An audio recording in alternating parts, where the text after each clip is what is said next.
Devant le Capitole, policiers et membres de la garde nationale entourent le bâtiment.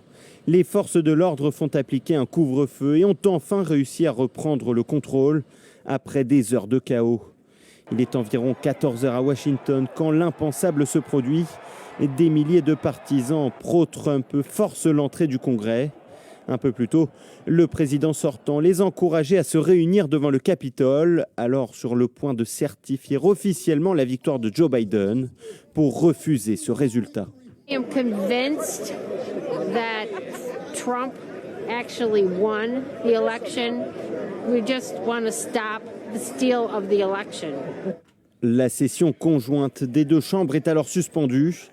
À l'intérieur, les manifestants prennent d'assaut les couloirs du Congrès et posent même à la tribune. Au moins un coup de feu est entendu, tuant une manifestante.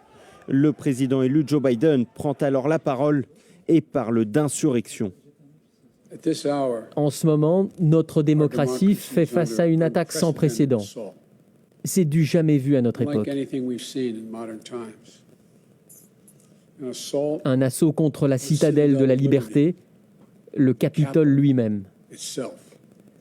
Quelques minutes plus tard, Donald Trump publie cette vidéo sur son compte Twitter dans laquelle il finit par appeler ses partisans à se disperser. C'était une élection frauduleuse, mais nous ne pouvons pas rentrer dans le jeu de ces gens. Nous devons être en paix. Alors rentrez chez vous. Peu après 18h30 heure locale, un responsable annonce que le Capitole est de nouveau sécurisé. La session parlementaire a ensuite enfin pu reprendre.